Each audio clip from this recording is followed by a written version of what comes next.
Magandang araw po sa inyo, Kuya Bari. Tawagin niyo na lang po akong Ben. Ako ay 23 anyos at nakatira sa isang bahay dito po sa Cebu. Ang kwentong ibabahagi ko po sa inyo ngayon ay tungkol sa aking kapitbahay na dati ay nais kong kaibiganin, ngunit ngayon ay pilit kong iniiwasan dahil alam kong aswang sila. Bata pa lang po ako. Kinagiliwan ko na po ang tumambay sa bakuran. Maaliwalas kasi doon at maraming paru-paro. May mga halaman akong tinanim doon katulad ng sitaw at talong dahil masustansya po ang mga iyon at madaling lutuin. Tuwing umaga, pagkabangon ko pa lang sa higaan, dumediretso kaagad ako sa likod bahay para asikasuhin ang aking mga alagang halaman na nagbibigay ng kasiyahan sa aking pakiramdam. Bali, Kuya Bari, solong anak lang po ako ng aking mga magulang. Isang albularyo si tatay, samantalang si nanay naman ay nagsisikap na magtrabaho sa isang tindahan para may maipantustos sa aming mga pangangailangan. Marami siguro ang nagtataka kung bakit kakaiba ang paraan ng pamumuhay namin. Kadalasan kasi ay lalaki ang nagtatrabaho at ang babae naman ay nasa bahay lamang. Ngunit sa amin kasi, Kuya Bari, si nanay ang nagtatrabaho at si tatay ang nasa bahay. Hindi nakapagtapos ng pag-aaral ang aking ama dahil na rin sa kahirapan, samantalang ang nanay ko naman ay nagmula sa mayamang angkan. Pinili lang niyang iwan ang buhay na nakasanayan niya dahil mahal na mahal niya ang aking ama. Sa kabila po ng magkaiba nilang estado, hindi sila nagsusumbatan o nagkikwentahan sa kung sino man ang may malaking naiaambag at kung sino ang wala. Likas na maganda ang halimbawang ipinapakita sa akin ng aking mga magulang, kaya ako man ay mahal na mahal din sila. Nagtutulungan sila sa mga pangangailangan namin sa bahay, kaya para din naman kahit papaano ay mapasaya ko sila, gumawa ako ng munting garden po sa likod ng bahay namin na madalas naming tambayan tuwing nais naming magpahangin. Isang araw, abala ako sa pagbubungkal ng lupa nang mapansing may malaking truck ang huminto sa katabi naming bahay. Isang buong pamilya po ang bumaba. May nanay, tatay at isang anak na babae. Kakaiba ang kanilang mga pananamit. Halatang sosyalin at may lahi. Medyo kulay asul kasi ang kanilang mga mata, tapos yung anak nilang babae ay parang manika kung titingnan mo. Makailang beses ko pa nga silang nginitian, ngunit hindi man nila magawang magantihan ng isa ding matamis na ngiti.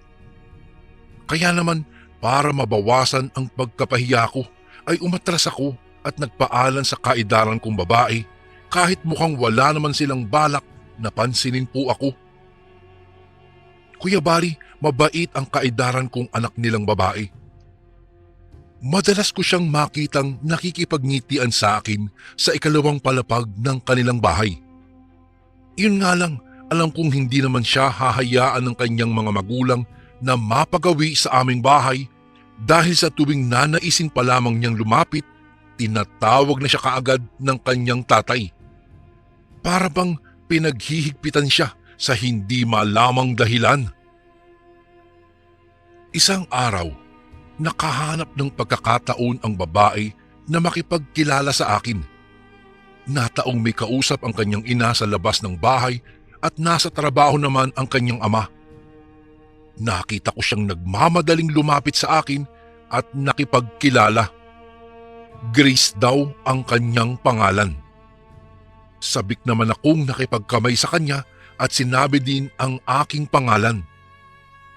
Kuya Bari, ayon kay Grace, humingi siya ng pasensya sa akin dahil sa inasta niya noong nakaraang araw. Sana daw maintindihan ko na may pagkahigpit daw ang kanyang mga magulang at hindi siya basta-basta pinapakausap sa ibang tao. Tumango naman ako at sinabing wala naman iyong problema sa akin. Hindi naman kasi maiiwasan na may mga magulang talaga na iniisip ang kapakanan ng kanilang mga anak. Sila yung mga magulang na ayaw magtiwala ang mga anak basta-basta kahit kanino. Masaya na sana kaming nag-uusap kung hindi nga lang ba nagulantang kami sa sigaw ng nanay niya mula sa kusina. Ang nanay ni Grace ay galit na sumugod sa bakuran at pinagalitan ang kanyang anak. Ipinagtanggol ko ang aking kaibigan, ngunit hindi ako pinakinggan ng ginang. Maras niyang hinila ang kanyang anak at pinapasok kaagad ng kanilang bahay. Pagkuway, dinuro pa nga ako at pinagsabihang wag nang lalapitan daw ang kanyang anak kahit kailan. Napapailing na lamang po ako, Kuya Bari, habang pinagmamasdan silang naglalakad papalayo. Wala akong karapatang panghimasukan ang kanilang buhay. Ngunit para sa akin, hindi ko kayang pagmasdan si Grace na sinasaktan ng kanyang nanay dahil lamang sa pakikipag-usap nito sa akin. Isang gabi, nagpaalam sa akin si nanay at tatay. Wala nang trabaho si nanay noon, ngunit si tatay ay isinama ng isa naming kakilala. May sakit ang kanyang anak at kailangang gamutin ng aking ama. Ayaw naman nila itong tanggihan, kaya kahit alam nilang alanganin ng oras ay lumabas pa din sila at nagtungo sa kabilang bayan. Sabi ni tatay ay kaya naman daw niyang maglakad ng mag-isa, ngunit makulit si nanay at nais talagang sumama. Wala akong nagawa kung hindi magpaiwan na lamang kasi wala namang magbabantay sa bahay. Uso pa naman noon ang pagliliwaliw ng mga akyat bahay gang para maghanap ng malilimas nilang mga bahay. Pasado 9:00 na ng gabi nang umalis silang dalawa. Nauna na kasing umalis ang susundo sana sa kanila. Ako naman ay nagsisimula na sa pag-aayos ng aking higaan noon at naghahanda na para matulog. Nahagip ng aking tingin mula sa bintana ang paglabas ng ina ni Grace. Itinigil ko ang aking pag-aayos ng aking kama at lumapit sa bintana. Naging balisa ako nang mapansing malikot siyang habang naglalakad-lakad. Para bang may hinahanap sa ibabaw ng mga bituin. Kakaiba ang aura niya ng mga sandaling iyon. Maputla siya at tila ba nangangati. Tumingala siya sa maliwanag at bilog na buwan. Nang masilayan ang liwanag nun at yakapin ang kanyang balat, ay hindi na ako nakapagsalita pa nang makita kong biglang nagbago ang iris ng kanyang mga mata. May mga kataga siyang binabanggit na alam kong tuluyang kukumpleto sa kanyang lihim na nais itago. May inilabas siyang malaking lalagyan ng botelya na may lamang parang langis at halos ipaligo ito sa kanyang buong katawan. Langis nga siguro dahil kumintab ang kanyang balat sa ilalim ng liwanag ng buwan. Hindi kaagad ako nakagalaw. Pakiramdam ko ay tatakasan ako ng kaluluwa sa aking nasasaksihan.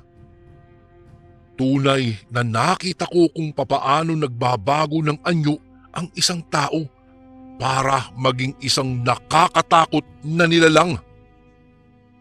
Gayon na lamang po ang pagkatakot ng aking nadarama. Ang kanyang mga kamay ay kusang loob na dumi pa at pinaghiwalay ang mga paa. Nagulat ako dahil kasabay ng pagbabago nun ay tila ba tinutubuan siya ng makakapal na balahibo. Nagkaroon siya ng nakakangilong mahabang dila at may mahahaba at buhaghag na buhok na sa tansya ko po ay kayang makipagtagisan ng lakas na natitiyak kong hindi man lang papalpak. Ang kanyang mga daliri ay tinubuan ng matatalas na kukong alam kong kayang tumusok at humiwa kahit paggaano kakapal ng laman dahil sa talim. Kaya naman pigil na pigil ako sa aking paghinga. Kahit nasa kabilang lote lamang ako ay natatakot ako na mapansin niya ako lalo na't maliwanag pa ang buong kwarto. Dali-dali kong hinablot ang lampshade kaya nagdilim ang silid. Umaasa akong hindi niya ako makikita pa sa pagkakataong ito. Maya-maya'y inilabas niya sa bibig niya ang nakakangilong huni na alam kong tanging mga aswang lamang na kagaya nila ang may kakayahang humuni ng ganoon. Isang aswang lakaw. Sa pagkakataong iyon, Kuya Bari, nabigla ako nang makarinig ng alulong mula sa itaas na bahagi ng kanilang bahay kung nasaan si Grace.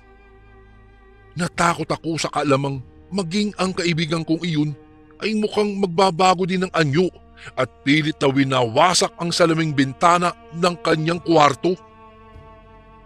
Napaantanda ako at taimtim na nagdasal. Mag-isa lang ako sa bahay at walang kasama.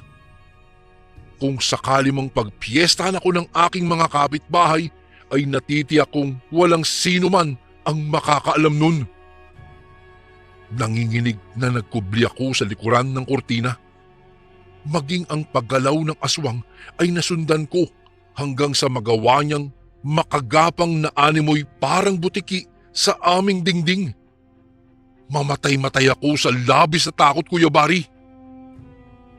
Alam ko kung saan nagpunta si nanay. Naisip kong sumunod kahit alam kong gabi na. Kaisa naman akyatin pa ako ng mga kapitbahay ko sa bintana at lantakan sa loob ng aming bahay. Inihanda ko ang aking sarili at ikinalma. Sinigurado kong walang kahit daga ang makakarinig ng aking mga yapak hanggang sa makalabas nga ako ng aking kwarto. Bago ako makaalis, nakita ko pa ang aswang kong kapitbahay na paggapang-gapang sa ibabang bahagi ng aming bahay. Kaya tansya ko ang oras na siya ay aakyat naman papunta sa aking kwarto, saka ako bumaba. Nagtatakbo akong hinablot ang itak na nasa kusina. Agad kong isinukbit ito sa aking bewang, saka nagmamadaling pinuntahan ang likod bahay. Dito ko naisipang tumakbo para makalayo ako sa tiyak na kapahamakan. Naisip ko kapag ka nakalayo ako sa bahay namin ay hindi na niya ako hahabulin. Ngunit nagkamali ako. Sa kadahilanang nakakatatlong hakbang pa lamang ako nang biglang daluhungin ako ng aswang na ina ni Grace. Nagsisigaw ako kahit nabigla ako sa labis na takot. Hindi ako kaagad nakagalaw, lalo na at pakiramdam ko ay tinatapala na ng aswang ang butas ko sa tenga at ilong gamit ang kanyang buhaghag na mga buhok. Nakakasakit din sa puso ang panlilisik ng kanyang mga mata na animoy gusto na akong mamatay kaagad. Kaya naman halos hindi humihinga na nilabas ko ang lahat ng aking lakas at nagmamadaling tumakbo palayo nang makawala ako sa kanya. Hindi ko na pinansin pa ang malakas na atungal ng nilalang. Ang mahalaga para sa akin ay makalayo kaagad ako sa kanya. Ganun pa man, napamura ako nang malamang sinusundan pa rin ako ng aswang. Naglalaway siya sa labis na pagkatakam, kaya hinigpitan ko ang aking hawak sa itak. Walang sabi-sabing tinapyas ko ang kanyang balikat gamit ang aking patalim. Nanginginig ako sa takot, ngunit naglaho ito nang makita kong tumalamsik ang dugo ng aswang na parabang nabigla sa ginawa ko. Marahil hindi niya inaasahang magagawa ko ang bagay na iyon. Umatungal ang nilalang at nagpagulong-gulong sa lupa. Ibig kong masindak nang makita ang nakakatakot niyang anyo. Mas lalong tinapangan ko pa ang aking sarili at ipinakita sa aswang na may pangontra ako sa kanya. Kahit masabihin na nating itak lang ito, ay alam niyang masusugatan siya at sigurado akong mapupuruhan siya, lalo na't karamihan sa mga patalim na pagmamay-ari namin ay puro pinahiran ng mga maaasim na prutas, partikular na ang katas ng kalamansi. Maya-maya'y umangil ang aswang at kinalmot-kalmot ako kahit hindi naman niya ako abot. Kinilabutan ako nang makita ang haba ng mga kuko niya. Ngunit ganun pa man, hindi ako nagpahalata. Malakas ko siyang sininghalan kagaya ng bilin sa akin ni tatay kapag may nakasagupa daw akong aswang. Pinalayas ko ang aswang at mabangis na iwinasiwas ang itak. Sinigurado kong hindi siya makakalapit at sinadyang patamaan ang kanyang buhok. Dahil sa likas nitong talim ay nagawa kong putulin ang iilang hibla ng kanyang buhok kaya naging mas mabagsik ang kanyang anyo. Habang humuhuni ang aswang, ipinakita niya sa akin ang mahaba niyang dila. Walang takot na dumampot ako ng bato at mabilis siyang binato na ipinagtagumpay ko naman. Biglang umangil na naman nang tinamaan siya sa ulo. Mabilis pa sa 4:00 lumundag papalayo sa akin ang aswang. Paniguradong natakot siya nang makitang wala sa bokabularyo ko ang magpadaig na lang sa aswang. Hindi na ako muling ginulupa ng aswang hanggang sa dumating sina nanay at tatay. Ikinuwento ko sa kanila ang mga nangyari. Napamura si tatay at napasilip sa kapitbahay. Hindi niya akalaing ngayong gabi at nataon pa talagang nag-iisa ako nang sugurin ng mga aswang. Galit na inilabas niya ang kanyang mga kagamitan para sa pagiging isang santigwar. Nagulat ako, Kuya Bari, dahil hindi ko talaga inaasahang may mga bagay pala siyang kagaya noon. Para bang napaka-imposible na magkaroon siya ng mga bagay na pwede niyang ipanlaban sa mga aswang na nasa paligid lang namin. Matagal na daw niyang napapansin ang pamilya ni na Grace. Matagal na daw niyang alam na may kakaiba sa mga ito. Dumagdag lamang daw talaga sa aking hinala ang katakot-takot na katotohanan tungkol sa mga nilalang na pinagdududahan niya dahil sa mga kinikwento ko. Matagal na daw niyang alam na aswang ang mga ito. Nagulat ako nang ipakita niya sa akin ang isang botelyang may lamang langis. Ayon kay tatay, una itong kumukulo kapag may aswang na malapit sa amin. Ito ang nagsisilbing tagabanta sa mga may hawak nito na nasa malapit lamang ang kalaban.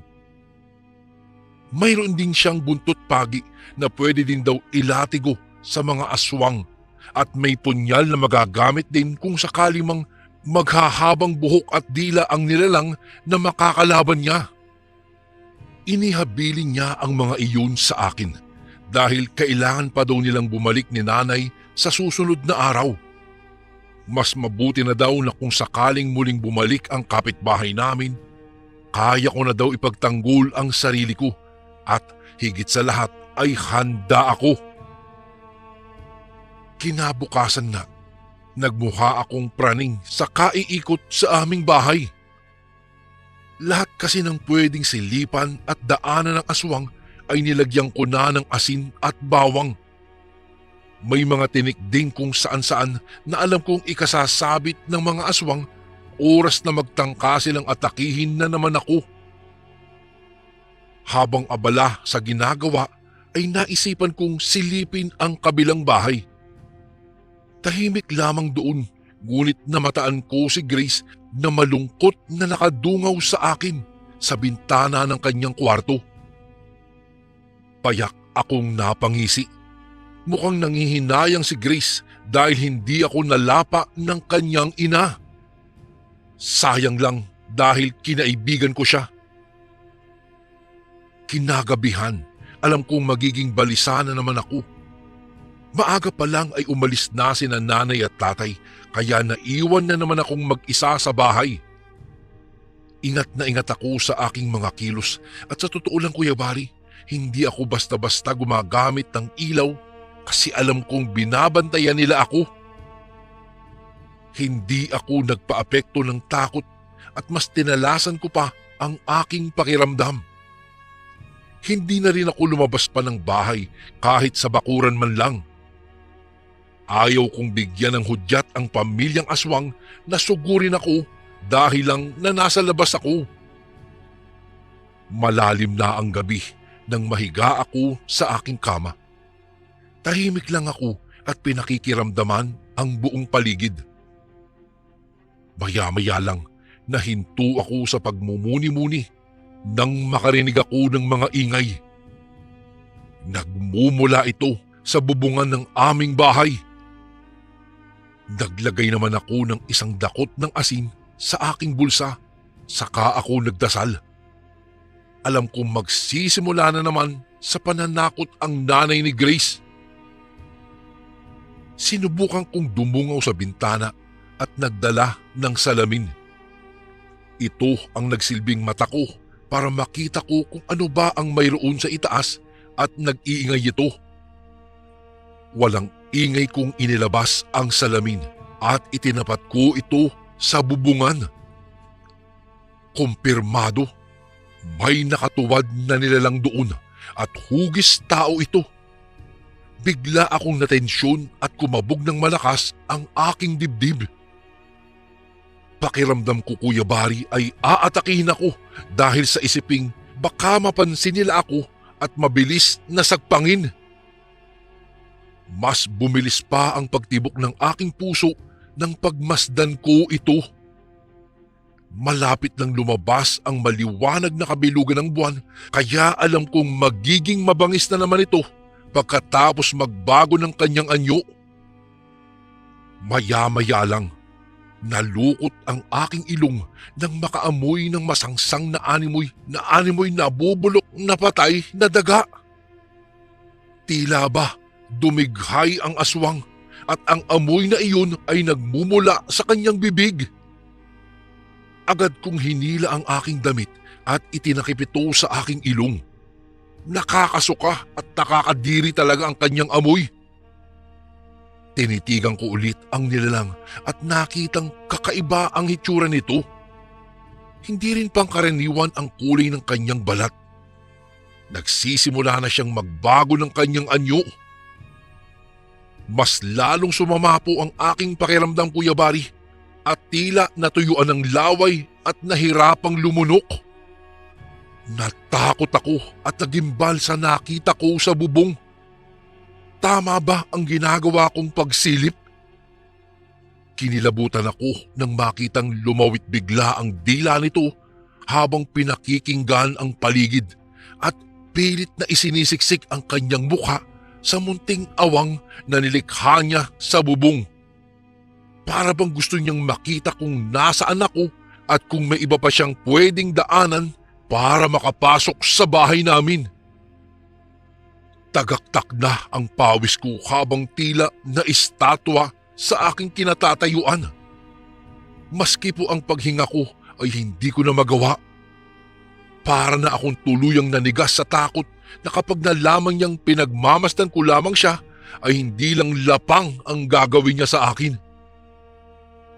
Biglang umangil ang aswang nang mapansin niya ang salaming hawak-hawak ko.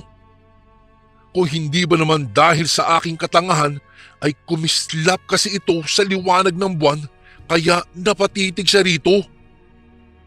Gigil na nagmadali ako sa pagpasok saka isinarado ko kaagad ang bintana.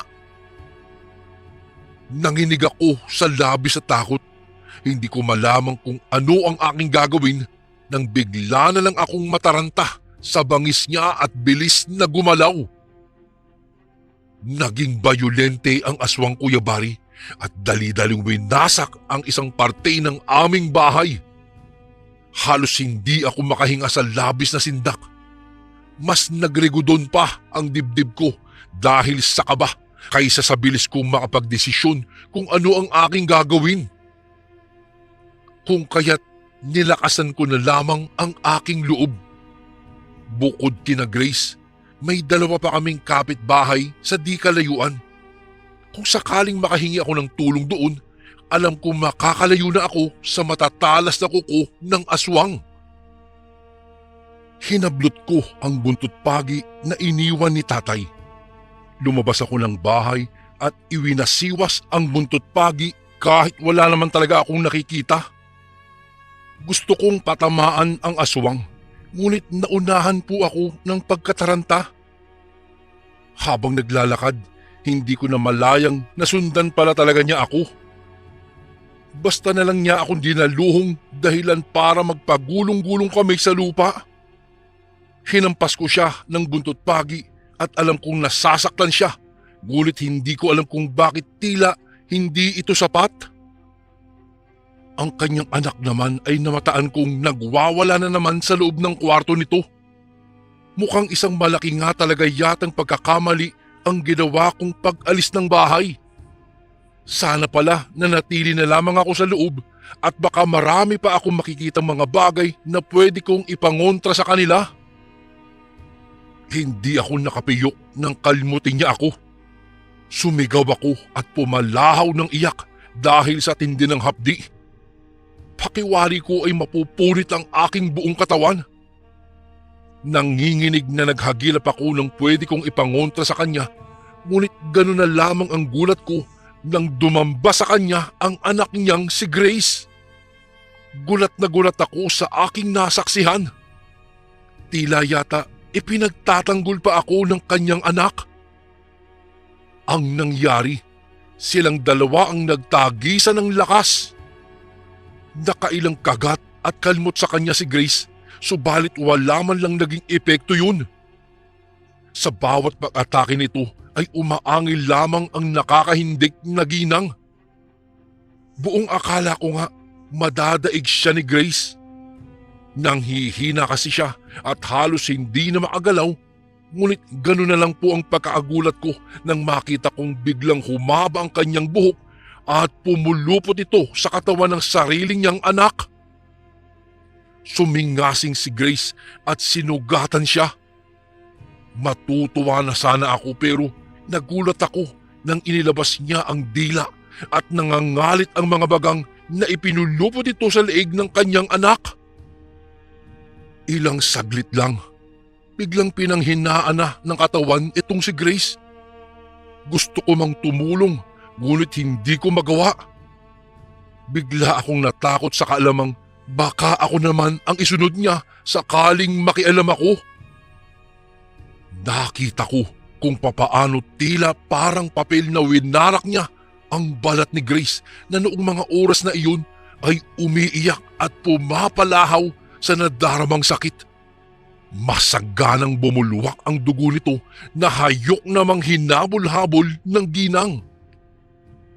Gamit ang kanyang matutulis na kuko, nagawa niyang himayin ang mga ugat hanggang buto. Sarap na sarap ang ginang na nilalantakan ng sarili niyang dugo at laman. Tumirik pa ang mga mata ng ginang habang ninunguya ang mga lamang loob. Kumalat ang dugo nun sa kanyang mukha. Nanlaki ang aking ulo, Kuya Bari, sa labis na pandidiri. Pakiramdam ko ay ang bawat himaymay ng aking laman ay ang kanyang nilalantakan. Kaya mabuhay akong tumayo at tinalikuran ang ginang. Dito ko napagtantong ang aswang ay aswang talaga at hindi kumikilala ng kahit na sinong kaanak, kaduguman o malapit na minamahal. Ang mahalaga sa mga aswang ay ang kanilang tiyan na kailangang malamnan palagi at huwag magutom.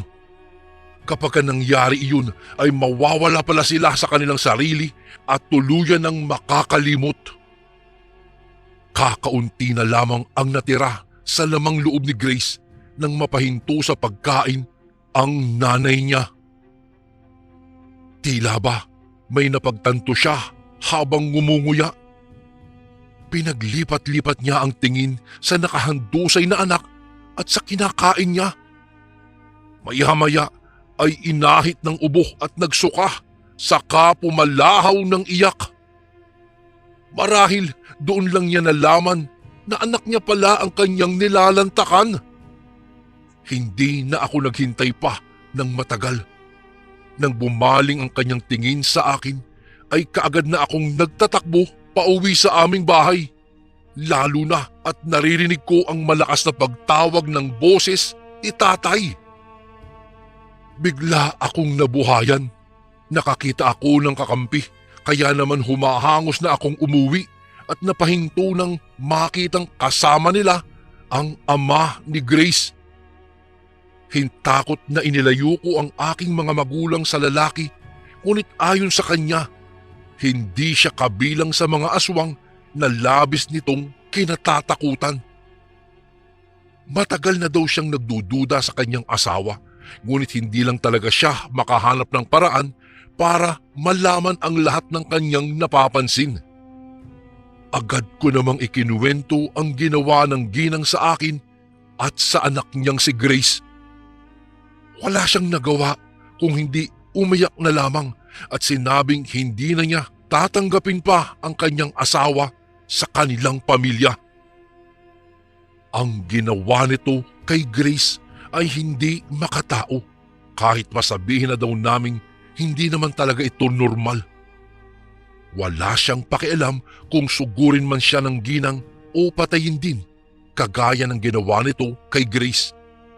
Ang mahalaga, nakaligtas ako at siya naman ang tutugis sa kanyang asawa para pagbayaran ang kasalanang ginawa nito.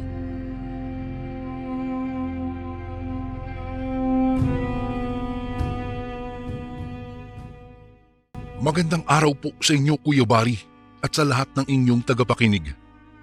Ako po si Maya, at nais ko po sanang ibahagi ang pinakahindi ko po malilimutang karanasan noong ako'y 16 na taong gulang pa lamang.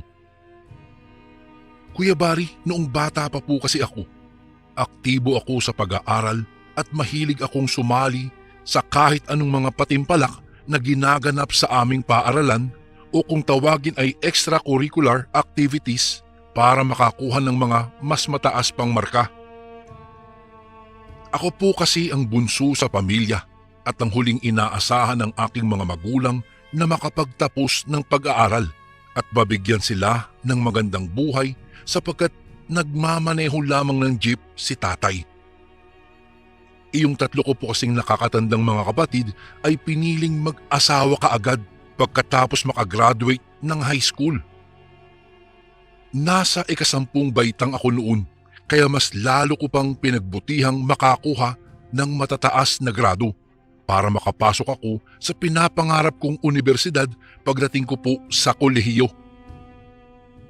Bunga ng aking pagsisikap, palagi po akong nangunguna sa klase. Madalas akong pag-usapan ng aking ibang mga kaklase at hindi ko maunawaan kung bakit ganoon na lang po ang sama ng loob nila sa akin, kayong wala naman akong ginagawang masama.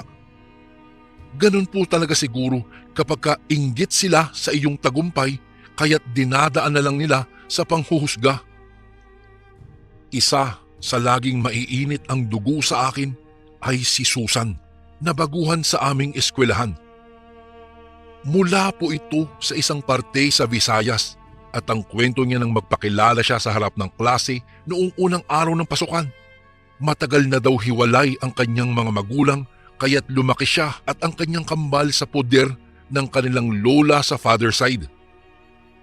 Hindi na nila mahagila pa ang kanilang ama mula nang magkaroon ito ng bagong pamilya.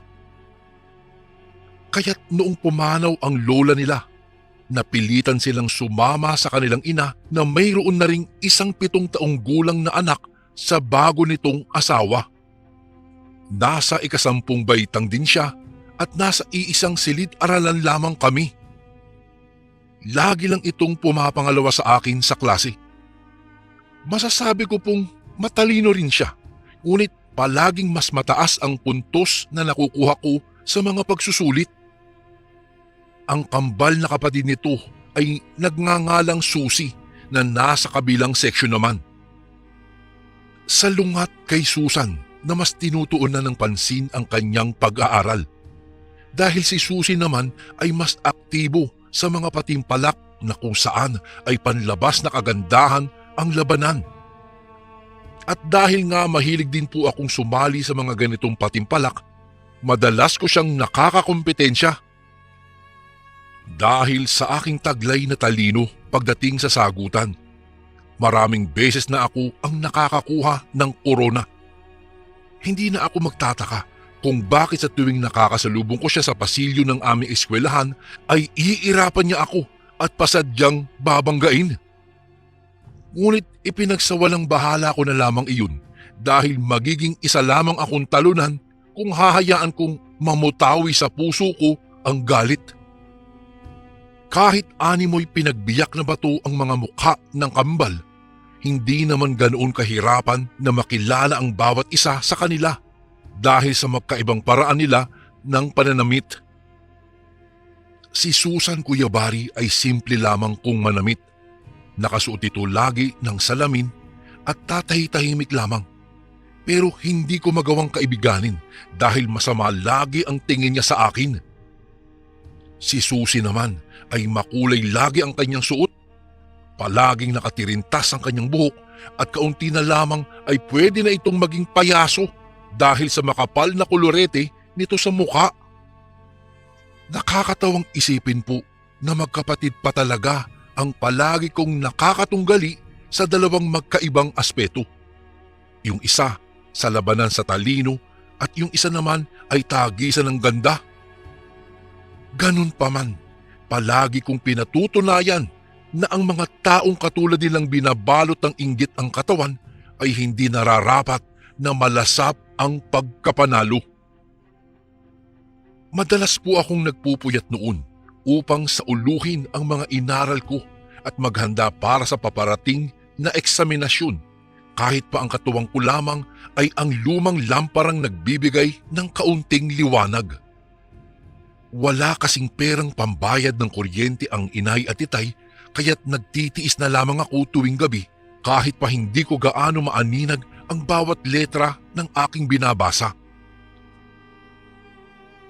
Kinabukasan, pagkatapos naming sagutan ang pagsusulit, inanunsyo na ng aming guro kung sino ang nakakuha ng pinakamataas na score. Nakatingin sa akin ang lahat na tila ba'y batid na nila kung kaninong pangalan ang tatawagin ng aming guro. Lumingon naman sa akin si Susan na nakaupo lamang sa aking harapan. Mariin itong tumitig sa akin at pinaningkitan ako ng mga mata. Umirap ito bago ibinalik muli ang tingin sa guro namin na siya namang sinambit ang pangalan ko. Nakatanggap ako ng masigabong palakpakan habang ang iba na may nagbubulungan. Tumayo ako upang makipagkamay sa aming guro at magpasalamat sa kanyang pagbati.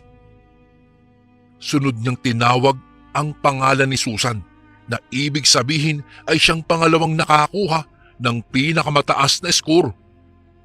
Ganun pa man, hindi mababakas ang pagkagalak sa mukha nito. Pagkatapos po ng klase, nakipagkwentuhan ako sa matalik kong kaibigan na si Rafael. Nasabi niya kasi sa akin ang tungkol sa gaganaping patimpalak sa aming baryo para sa paparating na piyesta. Tinanong niya ako kung gusto ko ba daw sumali. Ang sabi ko naman ay sumasali lang ako sa mga patimpalak na sa paaralan lang namin ginaganap dahil ang pagsali sa mga ganoon ay may dagdag na puntos sa marka. Ang sabi naman ni Rafael, wala ngang dagdag sa puntos iyon sa marka pero maaari naman daw akong manalo ng 5,000 pera. Dahil doon, nagdalawang isip po ako, Kuya Bari, kung sasali ba ako o hindi. Sayang din kasi ang perang maaari kong mapanalunan. Makakatulong iyon para sa pambayad ng mga utang namin. Kinausap ko ang inay at itay tungkol sa pagsali ko sa patimpalak na gaganapin sa baryo.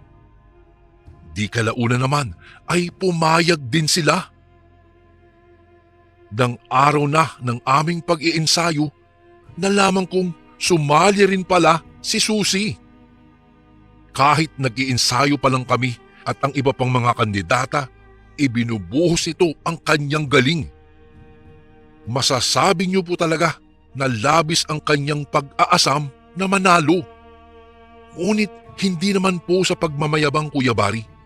Mas malakas ang hiyawan ng mga nanonood kapag ako na ang rumarampa sa entablado, kaya ganoon na lamang muli ang matinding inggit sa akin ni Susie. Nagkataon pa pong magkatabi pa kami ni Susie sa bahaging sabay-sabay maglakad ang lahat ng kandidata sa entablado. Habang rumarampa kami, ay biglang natisod si Susie dahilan upang matumba ito. Akma ko na siyang tutulungan nang hampasin nito ang aking kamay. Tumayo siya at itinulak ako ng malakas. Pinagsisigawan niyang tinisod ko daw siya kaya natumba siya, ngunit ang totoo'y hindi ko naman yung ginawa. Itinanggi ko po ito pero hindi siya nakinig at sinabunutan ako, samantalang ako naman ay hindi makapanlaban dahil hindi ako sanay na makipagsabunutan, Kuya Bari. Mabuti na lamang at pumagitan sa amin ang mga kandidata at ang ilan sa mga nanonood sa ensayo namin kaya natigil ang pagsabunot niya sa akin. Sa kabila ng nangyari, hindi ko na sinabi pa sa aking mga magulang ang nangyaring insidente sapagkat ayaw ko nang painitin pa ang kanilang mga ulo. Batid ko din na ang dami-dami na nilang problemang iniisip, isisingit ko pa ito. 2 araw na lang po, Kuya Bari, bago ang opisyal na pagdaos sa gaganaping patimpalak sa aming baryo. Hindi na nga ako makapaghintay na gantihan si Susie sa pamamagitan ng pag-uwi ng corona. Ngunit paggising ko po kinabukasan, dumiretso kaagad ako ng banyo at ako'y nagsuka. Nanlaki ang aking mga mata dahil ang isinusuka ko ay napakaraming insekto. Literal na nanggagaling po ang mga ito sa aking bunganga at hindi ito mabilang gamit lamang ang daliri. Nataranta ako at biglang natakot. Ilang minuto po akong nagsusuka at matinding sakit ang idinudulot nito sa aking lalamunan. Nadatnan ako ni Inay sa banyo na hinahabol ang hininga pagkatapos ng napakaraming insektong lumabas mula sa aking bibig. Halos mawalan ako noon ng malay. Nag-aalalang tinanong ni Inay kung anong nangyari at kung saan nanggagaling ang mga insektong nagkalat sa banyo, subalit hindi po ako noon makapagsalita. Inalalayan ako ni Inay pabalik ng aking silid at dahan-dahang inihiga sa kama at pinainom ng tubig. Binabalot pa rin siya ng pag-aalala at pagtataka sa kung anong nangyari, ngunit hinayaan niya muna akong makapagpahinga. Wala noon ang Itay dahil maaga itong bumiyahe ng kanyang jeep. Noong makabawi na po ako ng lakas, ikinuwento ko kay Inay kung papaano sa paggising ko ay nakaramdam ako ng pagsusuka.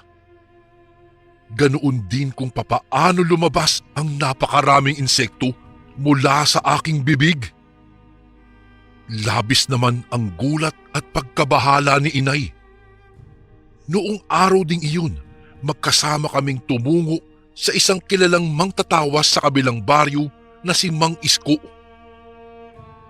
Pagdating namin doon ay parang alam na ng albularyo ang sadya namin.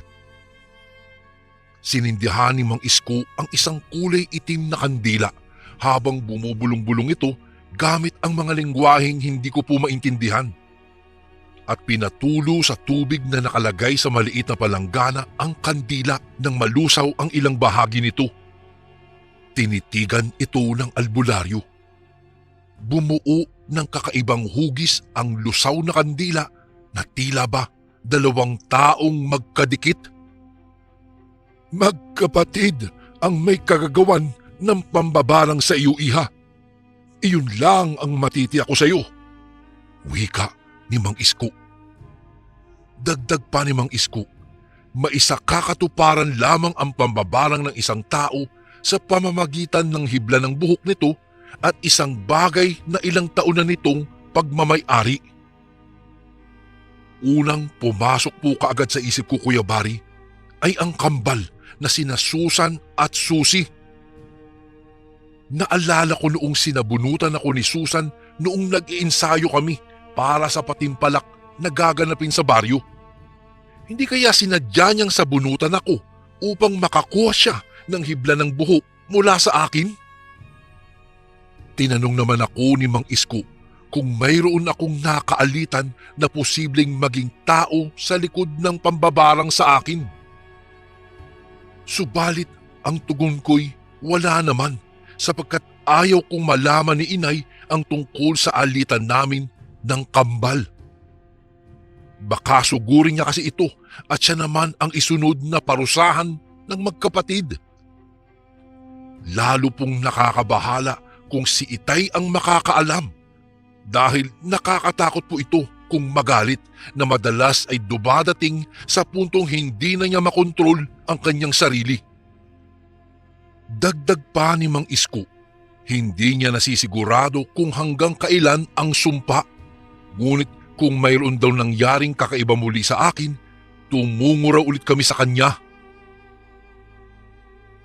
Kinabukasan ay ang huling araw na ng aming pag-iensayo. Subalit hindi ako nakadalo dahil nagsimulang mangati ang aking buong katawan. Hindi ko po ito mapigilang kamutin hanggang sa nagkasugat-sugat na ang aking balat. Nagdadaing ako sa sobrang sakit.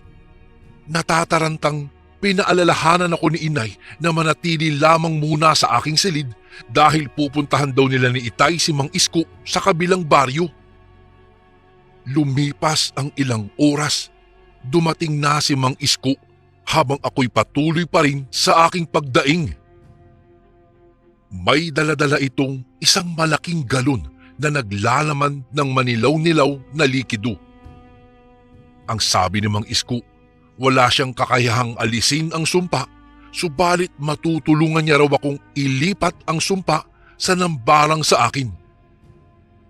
Daladala rin ang maliit na sulo na naglikha ng usok.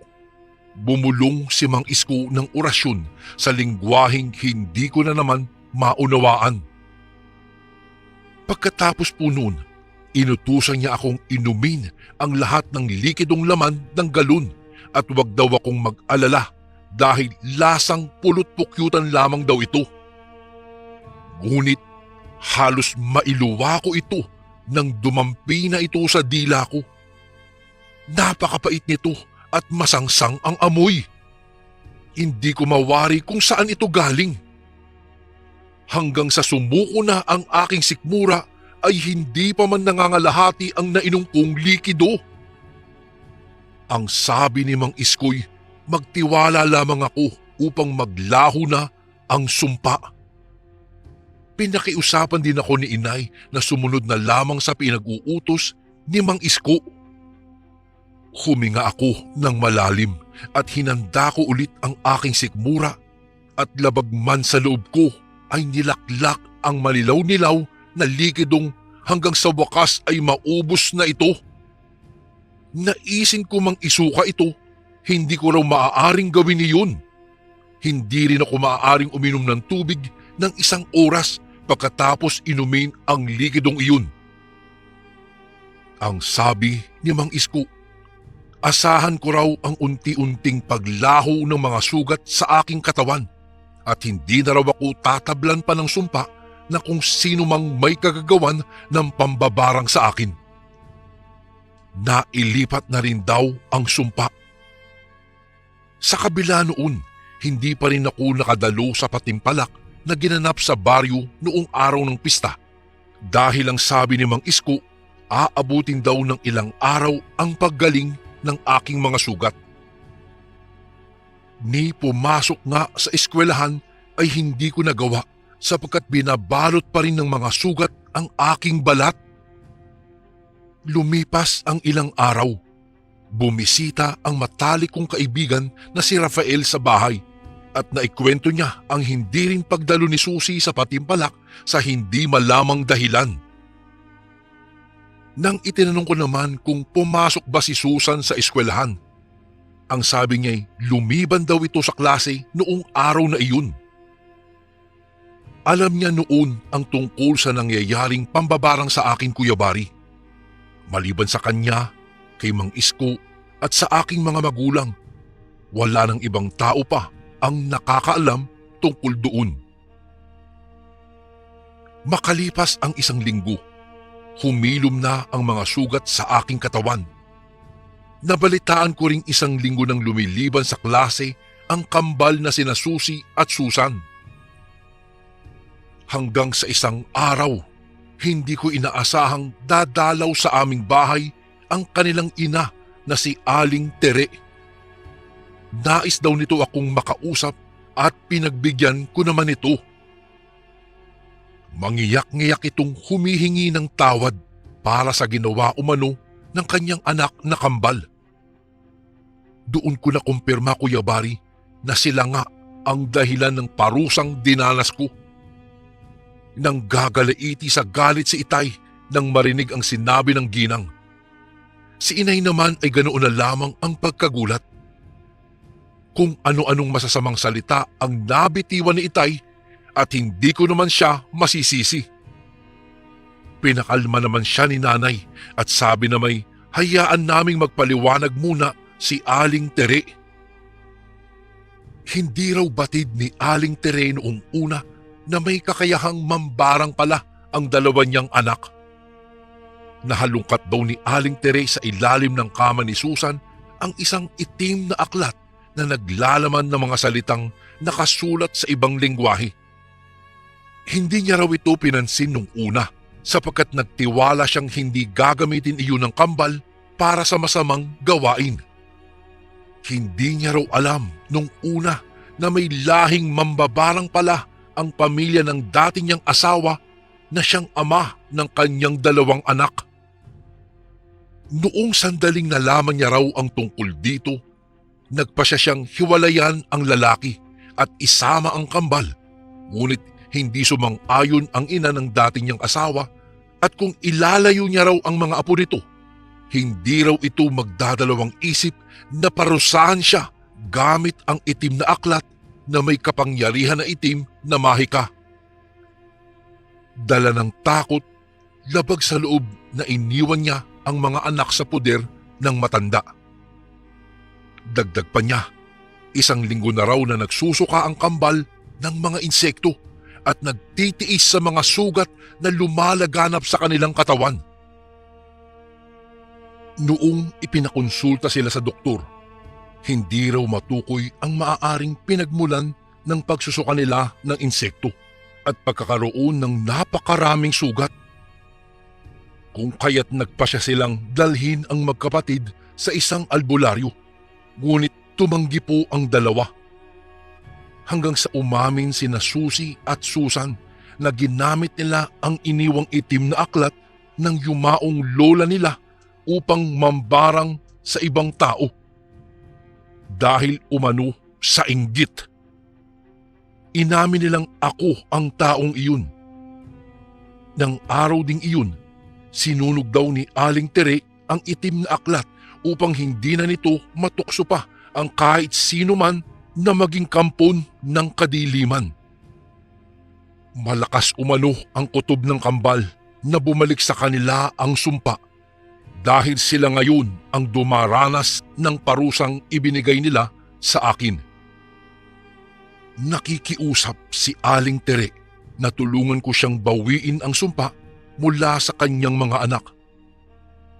Hindi ko pa man lubos na napapatawad pa ang magkapatid dahil sa kasamaang ginawa nila sa akin, nakaramdam pa rin ako ng konsensya, Kuya Bari.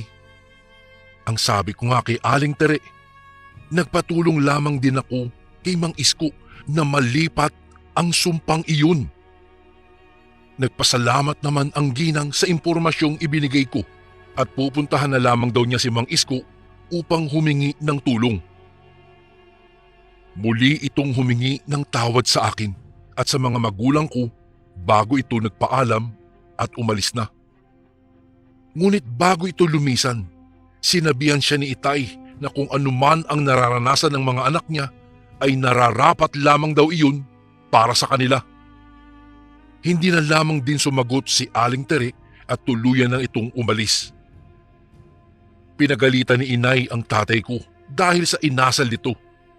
Ang sabi niya'y mga bata lang iyon na hindi alam ang kanilang ginagawa.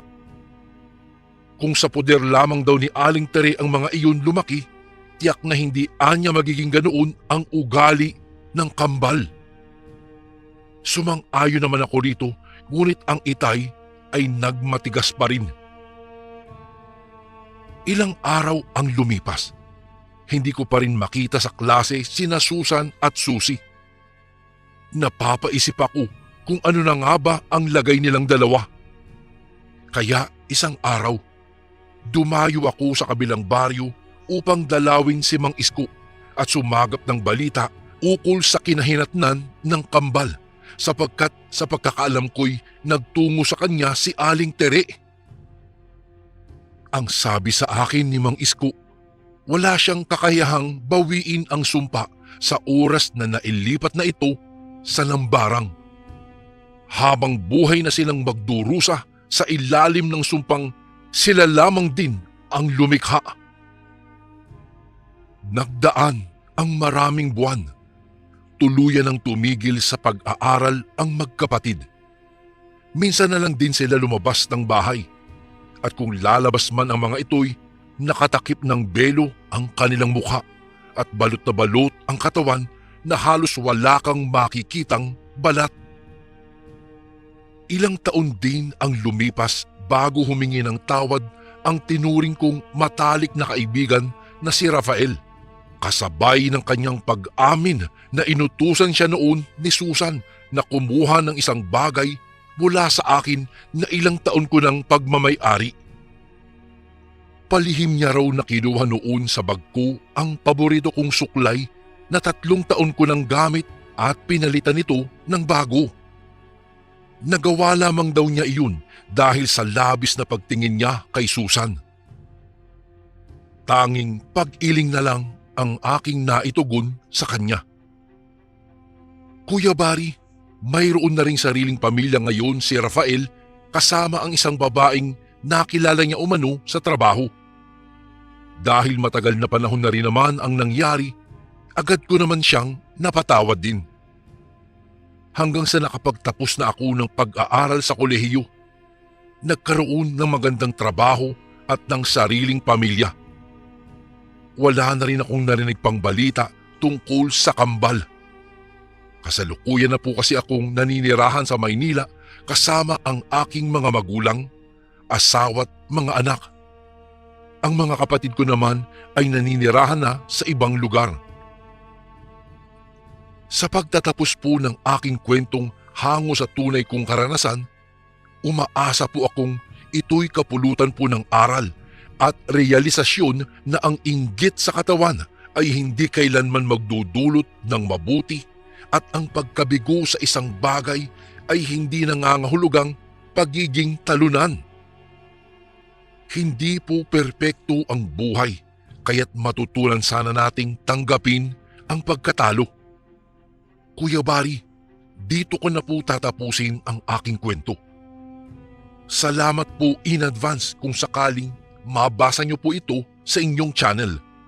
More power po and God bless po sa lahat ng kasundong nakikinig ngayon. Lubos na gumagalang, Maya. And again, maraming salamat po mga kasundo. Don't forget to subscribe and i-click nyo lang po yung bell na button para updated po kayo sa mga upcoming videos namin na paparating. Maraming salamat po ulit. God bless and ingat po lagi dyan. Ito po si Kuya Bari at ako ang sundo.